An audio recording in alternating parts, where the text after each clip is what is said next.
In the year 1847, in a small Appalachian town, something happened that people would whisper about for generations. It began with a family who lived at the edge of the valley, beyond the last fence post and the final lantern of Main Street, where the forest pressed close and the wind carried unfamiliar sounds after dusk. Folks said the family was kind enough by daylight, trading flour and salt pork with steady hands. Yet when the sun dipped behind the ridgeline, their shutters closed tight and their door never opened again. No matter who knocked, no matter how desperate the police sounded in the dark, the latch remained still, and that stubborn silence would one day test the conscience of the entire town. Spring had come gently to the valley that year, with dogwood blossoms scattered like fallen stars along the creek banks, and the hills rolled soft and green beneath a sky washed pale by steady mountain winds. The town of Briars Hollow rested between thick forests of oak and chestnut, its narrow dirt road lined with timber houses, smoke rising in slow blue ribbons each morning. Crows called from fence posts at dawn, horses snorted in their stalls, and the steady ringing of the blacksmith's hammer marked the passing hours like a patient heartbeat. At the very edge of that settlement stood the Harper house, a square cabin of darkened pine logs, its porch facing the valley but its back pressed uneasily against the trees. Samuel Harper, tall and broad-shouldered, carried the look of a man who had seen hard winters and trusted little beyond his own labor. His beard was trimmed close, his eyes sharp and gray, always scanning the tree line as though expecting something unfinished to step from the shadows. His wife, Eliza, wore her dark hair pinned neatly beneath a bonnet, her face gentle yet often drawn tight by unspoken worry. Their only son, Thomas, 12 years of age, moved quietly between barn and well, watching his father with a mixture of admiration and confusion. By day, the Harpers were ordinary folk, Samuel trading firewood and venison, Eliza offering preserves in exchange for flour or cloth.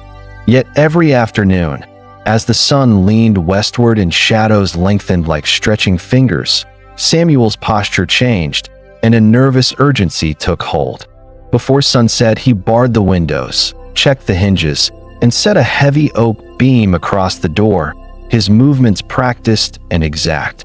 When neighbors once laughed at the ritual, Samuel answered only, "Night carries more than darkness," and would speak no further on the matter. Thomas had asked his mother why their door could not open after dusk, even for a lost traveler, but Eliza only whispered, "Your father believes it keeps us safe," and looked toward the trees. The townsfolk told stories by their hearths of wolves and wandering drifters, yet none could recall harm that justified such rigid fear. Still, as the days warmed and twilight lingered longer, something unseen seemed to gather beyond the Harper porch, waiting patiently for the sun to fall. As summer settled thick and humid over Briars Hollow, the evenings grew heavy with the scent of pine sap and damp earth, and the forest hummed with insects whose songs rose sharper after sunset. Travelers occasionally passed through the valley, pushing westward with wagons creaking under their worldly goods, seeking shelter and a warm meal before the dark overtook them. Most doors in town opened readily to strangers, for hospitality was a currency as valued as coin, and no man wished to be remembered as cold-hearted. But the Harper house stood apart in principle as well as position, its shutters drawn early, its porch lantern extinguished before the first star appeared. One evening, as crimson light bled across the ridgeline, a tired peddler limped up the dirt road, his coat torn and boots worn thin from miles of dust. He reached the Harper porch just as Samuel slid the oak beam into place, and he raised a trembling hand to knock. "Sir," the man called softly, "might I rest a spell in your barn? I ask no more than straw and a roof." Samuel's jaw tightened, his eyes fixed on the dimming sky, and he answered through the closed door, "You must move along before night claims this valley." The peddler hesitated, glancing toward the thickening trees, and whispered, The woods grow strange after dark. I have heard the cries." Samuel did not respond again, and within moments the only sound was the slow retreat of the traveler's uneven steps fading into twilight. Inside, Thomas stood near the hearth, his small fists clenched, listening as the forest seemed to inhale deeply beyond the walls. "Father," he ventured carefully, "what harm could one weary man bring?" Samuel knelt beside the window slit and peered outward, his voice low and steady.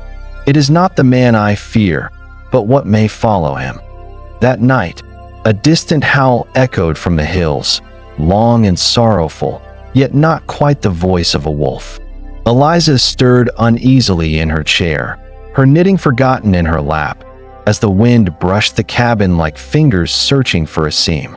Days later, news drifted back to town that a peddler had been found near the creek bed at dawn, alive but shaken, speaking of shapes moving between trees.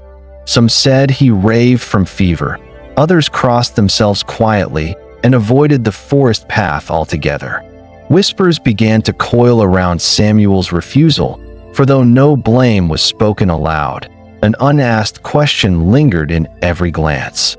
Was caution a virtue when it denied mercy, or had fear hardened into something colder?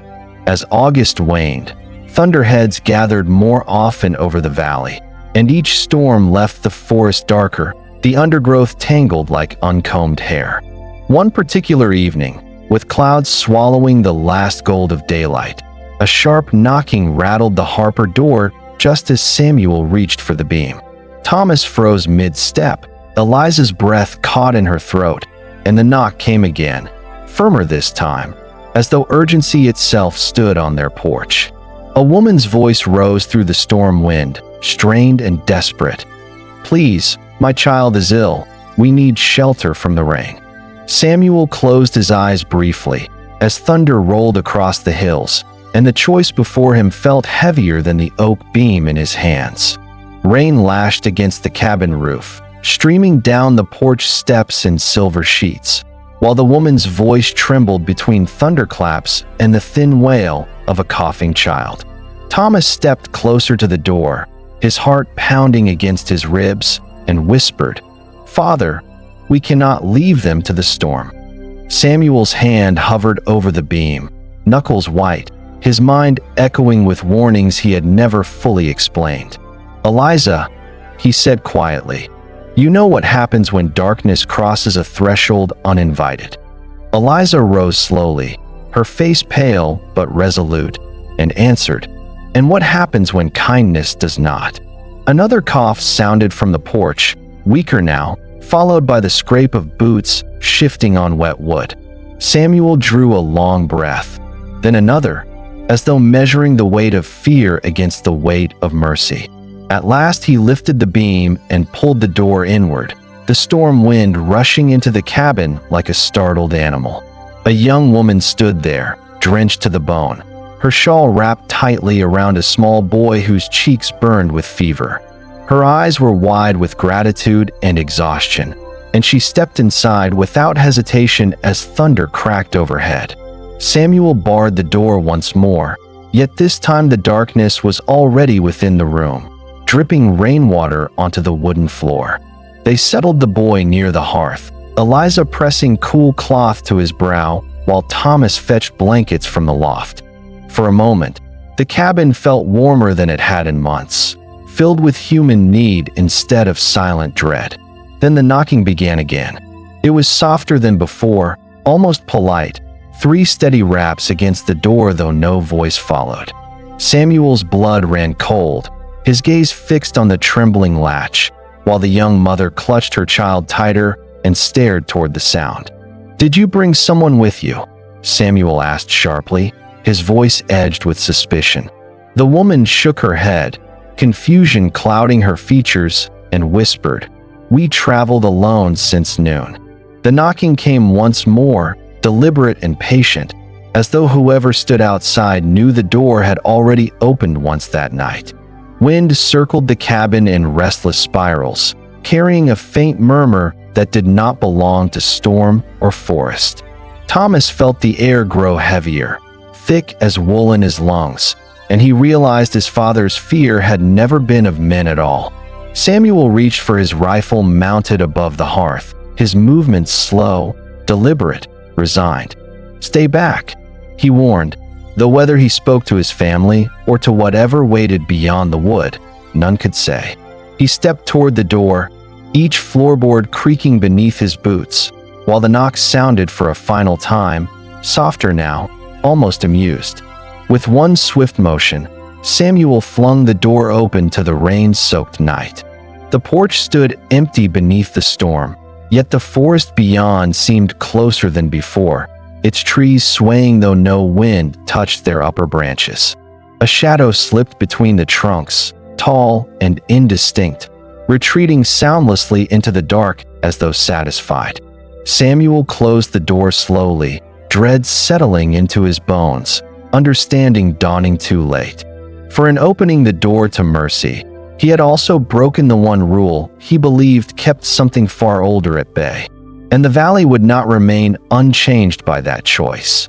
The fire snapped sharply in the hearth, sending sparks upward like startled fireflies, while the child's breathing grew steadier beneath Eliza's careful watch.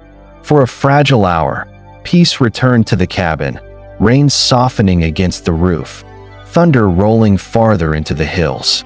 Samuel stood rigid by the door, rifle lowered but not set aside, his gaze fixed on the dark seam beneath the threshold.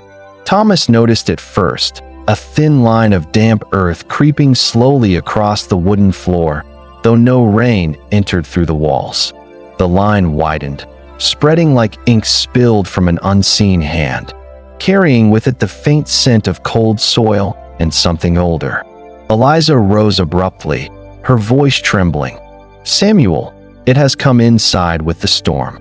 The young mother clutched her son and whispered prayers under her breath, her gratitude replaced by growing terror. From the far corner of the cabin, where shadow pooled deepest, a shape gathered itself, tall and wavering like smoke refusing to rise.